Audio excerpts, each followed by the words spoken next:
Si Augustus Mori ay matagal nang naghahanap ng kasagutan kung paano magkakaroon ng buhay na walang kamatayan.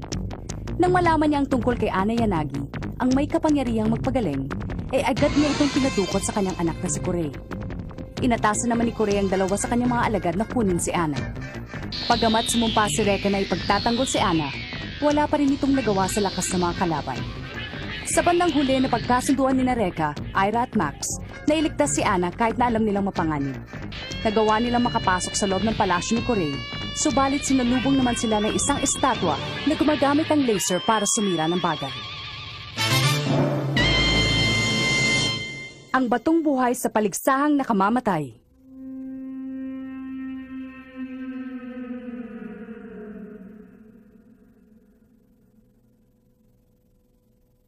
Huwag kayong gagalaw, kundi malalagot tayo.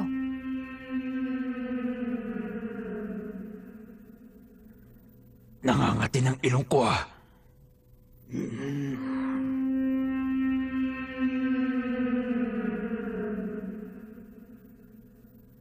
Asar! Hindi pwedeng hanggang dito na lang tayo! Ako ang sisira sa estatwang yan! Ay! Gusto mo ba talaga kami patayin? Sabi ng pag gumalaw kayo, babarilin kayo niyan eh. Ha?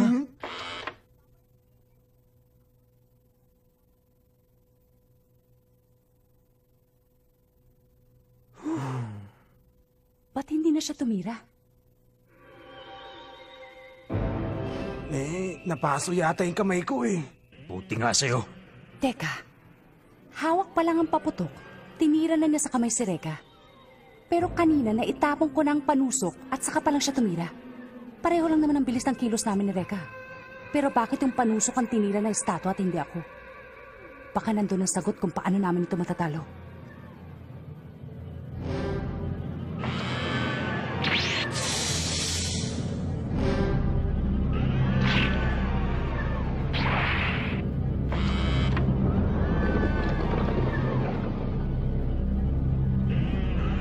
Baka yun na nga.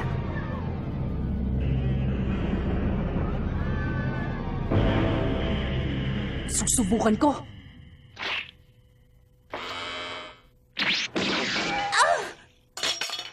Ira!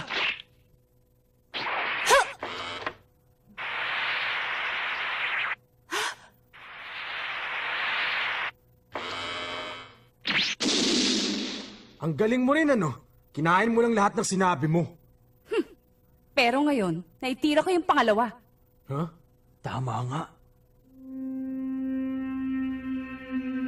Ngayon alam ko na, ang kahinaan ni Maria.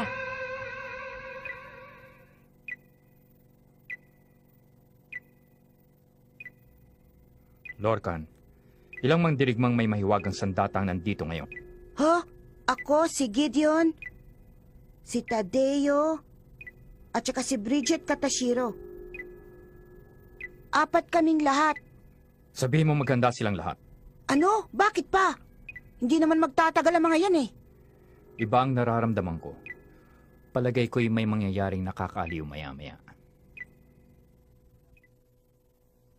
Napansin ko na hindi nito kayang tumira ng sunod-sunod. May 1 o 2 segundong pagitan mula sa unang tira bago sa ikalawang tira nito. Kaya naman pala nagawa mong maibato ang ikalawang palibol. Kayang-kaya pala eh. Kung pagtutulong-tulungan natin, matatalo ang estatwa. Ang kailangan lang timing. Sa pagkakataong ito, ako na ang magiging pain. Ano sinabi mo? Hindi pa pwede yun. Ako ang dapat na maging pain. Malakas ka lang pero mabagal ka pa rin kumilos eh. Hindi mo maiiwasan ng laser. Ako pa rin ang pinakamabilis kumilos eh. Patay na tayo, Max, kapag ikaw ang ginawang pain. Reka! Hindi. Sorry ha, pero totoo naman na mabilis kumilos si Ira at makakaiwas pa sa laser. May tiwala ako sa kanya. Ngayon, ako naman ang wawasak sa estatwa. Payag na ako. May tiwala rin ako kay Ira. Eto na. Huwag kayong kukurap dahil sa isang saglit lang tapos na to. Sige. Okay. Sige, tumira ka lang hanggang gusto mo. Hindi ako natatakot sa'yo. Patay kang bata ka!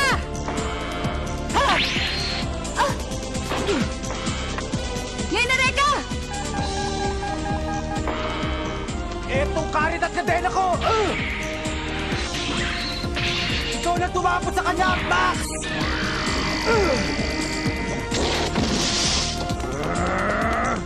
Ngayon lang ako papatol sa babae!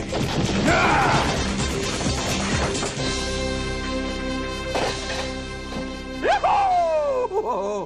Ang galing na kooperasyon natin, parang Sesame Street! Wala ka namang ginawa eh, nakatayo ka lang. Ay, ah! Kaya tayo nanalo kasi matalino ako. Nalaman ko agad ang kahinaan ni Maria. Kung hindi dahil sa akin, hindi mo malalaman. Kaya ako nagpapanalo. Sinabi na ako eh! Ako sabi. Sinabi na ako eh! Sabi ko ako eh!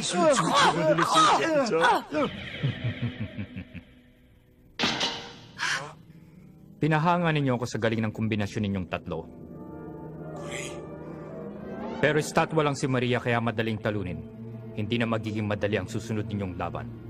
Kahit ano kaya namin. Paiiyakin ka namin mamaya pag nagkita tayo! Oo nga! Bilib din ako sa lakas ng loob ninyo. Sige na. Inaantay na kayo ni Katashiro sa kabilang kwarto. Katashiro? Sino naman yun? Wala akong pakialam kahit ano pang pangalan niya. Tatalunin ko yun, mailigtas ko lang aking prinsesa.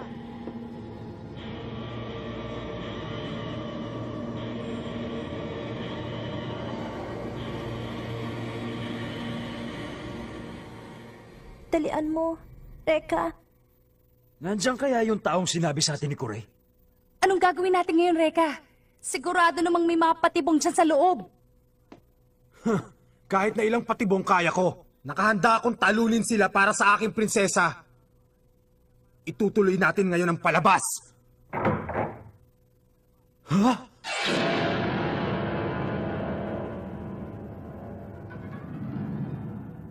Bakit hindi sila gumagalaw?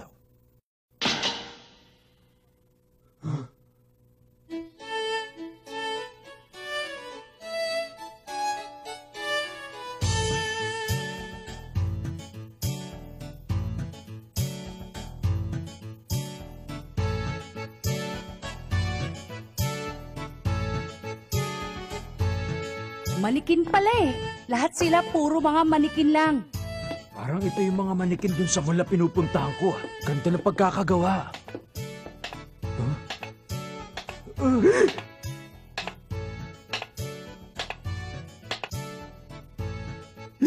Baka ikaw yung kapatid ni Chucky ah. Lumayo ka sa akin! Maligayang pagdating sa silid ng mga manika. Wow! Walking na, talking doll pa! Naku naman, meron lang sigurong speaker sa loob ng manika. Kanina pa nga namin kayo inaantay. Tara, sumunod na kayo sa akin. Paano na? Wala na tayong magagawa. Harapin na natin yung taong mahilig makipaglaro sa manika, tara. Sigurado bansot din na may pakala nito. Narito na po ang mga bisita. Maraming salamat, Primela. Ako ang nagmamay-ari ng silid na ito. Ako si Bridget Katashiro. Hindi pala bansot, diwata. Oo. Hindi talaga kayo maaasahan. Hoy, babae! Kung ayaw mong masira yung maganda mong mukha, ituro mo na sa amin kung saan makikita si Kuray bago ako mawala ng pasensya sa pagpapakit mo! Bakit ba masyado mainit ang ulo mo? Maupo ka muna. Ano ako, sira? Di bali na, hindi ako nagpunta dito para magkape. Sayang naman. Gusto ko lang kayo mapasaya sa mga huling sandali ng inyong buhay. Dito sa mundong ito. Huling sandali, sa mundo. Oo. Tama kayo.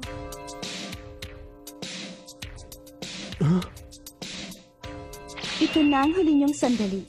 Dahil katapusan niyo na ngayon. Puppets?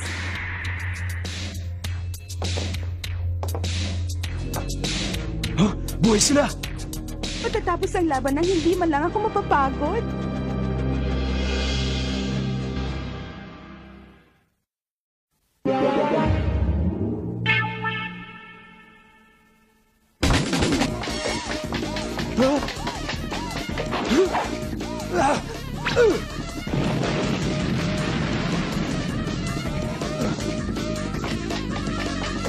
Buhay pa!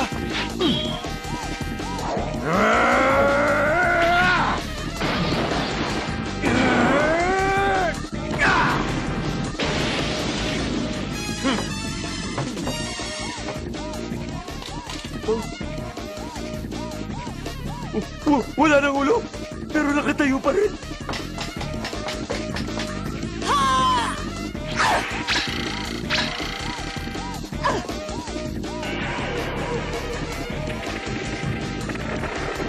Bakit hindi man lang sila nasaktan? Bato talaga, oh! Ito ang Katakugutsu, isang mahiwagang sandata na kayang hawakan ng sinuman at gawing puppet. Upang sumunod sa bawat kong iutos. Kawawa naman, hindi sila mananalo.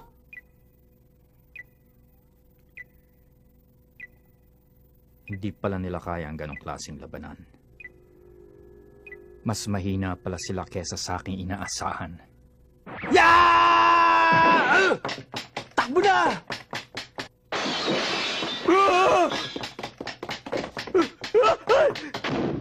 Wag!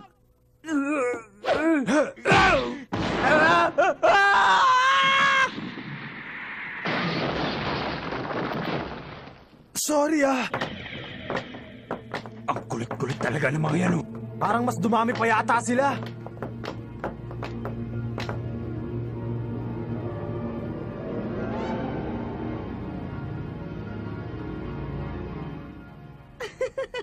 Kawawa naman, wala na kayo matatakbuhan pa. Talagang nakakaawa sila. Sino ba talaga sa atin ang nakakaawa? Ha?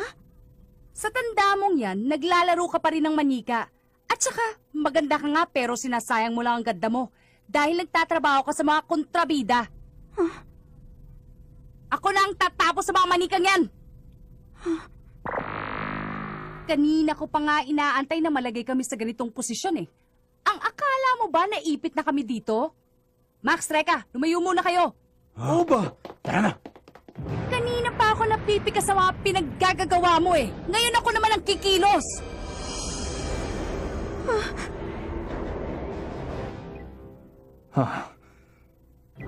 Alam ko ang kapangyarihang yun.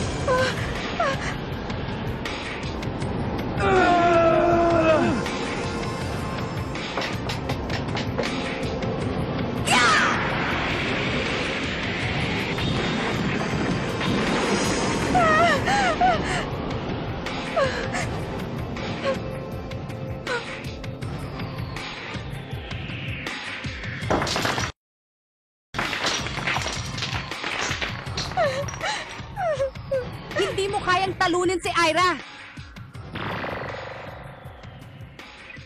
Taglay niya. Ang isa sa mga makapangyarihan sandata ng Hokage, ang mahiwagang Fujin. Pero paano kaya niya nakuha ang ganoong kataas na uri ng sandata? Sabihin mo na itigil muna ang pagsuri kay Ana. Dalhin niyo siya sa aking silid ngayon din. Opo. Ang bangis mo talaga, Aira! Lalo pang lumakas sa kapangyarihan mo mula na maglaban tayo. Siyempre naman, hindi palaging ganun na lang. Kahit paano kailangan gumaling. Ang mga manika ako, kawawa naman. Nadurog na silang lahat. Oo nga, wala na sila. Ngayong wala ka ng mga puppet na mapapaandar pa, sumuko ka na, dali mo na kami kay Kurei para makaharap siya.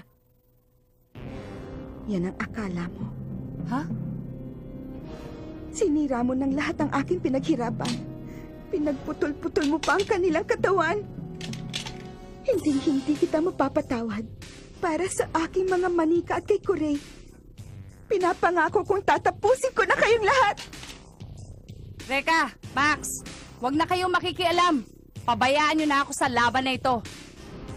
Ano sa palagay mo? Susunod ba tayo? Huwag na kailan tayo magagalit sa atin si Aira. At isa pa, ayoko rin namang manakit ng babae. Mag-iingat ka, Aira. Aira! Dahil ikaw ang unang dahilan kung bakit nasira ang lahat ng manika ko. Ikaw ang unahin kong patayin! Ang dami mo pang sinasabi! Tignan natin kung magagawa mo! Laban na!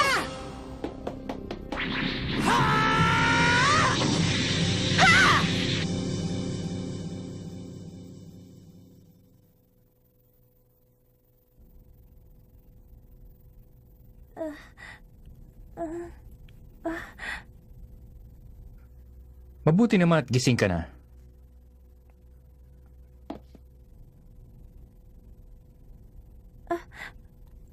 Anong nangyari sa kanila? Ano sa palagay mo ang nangyari? Patawad kung naging marahas ako kanina. Pinasuri lamang kita na parang medical check-up. Wala kang dapat alalahanin, Ana. Pareho ka pa rin ng dati. Ang mga mata niya, bakit parang may dinaramdam siya?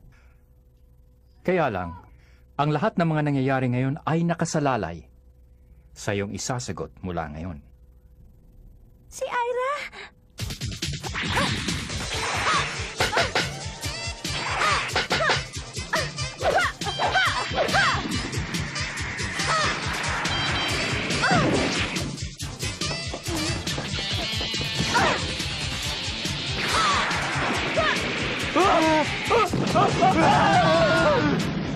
Sabi mo huwag kami makialam, ba't mo kami dinadamay? Tama na! Nakikinood lang kayo! Dami na pang reklamo! Si Max! Pati si Reka! Nandito silang tatlo para iligtas ako. Mukhang kilala mo ang tatlong panghas na yan. Sabihin mo nga, sino bang talaga sila, Ana? Taglay niya ang isa sa mataas na uri ng sandata, ang mahiwagang Fujin ng Hokage. Ang isang ordinaryong nilalang ay hindi makakayanan ng kapangyarihang taglay ng Fujin. Ang ipinagtataka ko lang ay paano ito napunta sa kanya. Inuulit ko, sino ba silang talaga? Silang ang mga... May isa pang mandirigmang darating, subalit kailangan ninyong magbuklod. Dahil kulang ang lakas ng bawat isa para kalabanin siya. Siya yun! Siya yung mandirigmang sinabi sa amin ni Emma noon.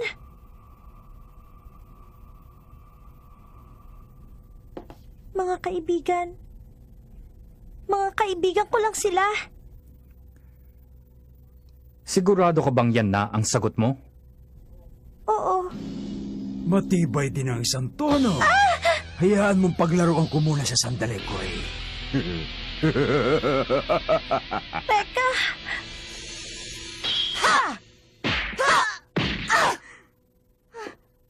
Anong problema? Hanggang dyan ka na lang ba? Itapo mo na lang yung espada mo! Hindi mo naman pala ginagamit eh! Tama ka.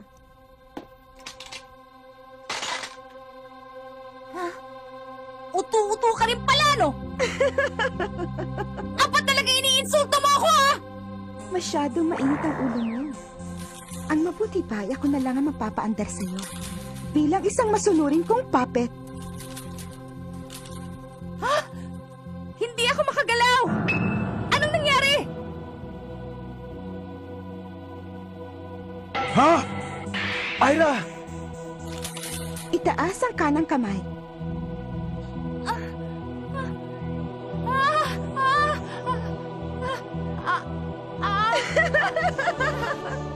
Ang akala mo siguro tumitira lang ako nang wala. Pwes, nagkakamali ka.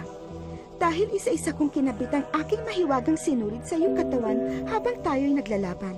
Ngayon, ni daliri mo hindi mo magagalaw nang hindi ko sinasabi. Ira! Ngayon, pagbabayaran mo ng mahal ang lahat ng manikang winasak mo.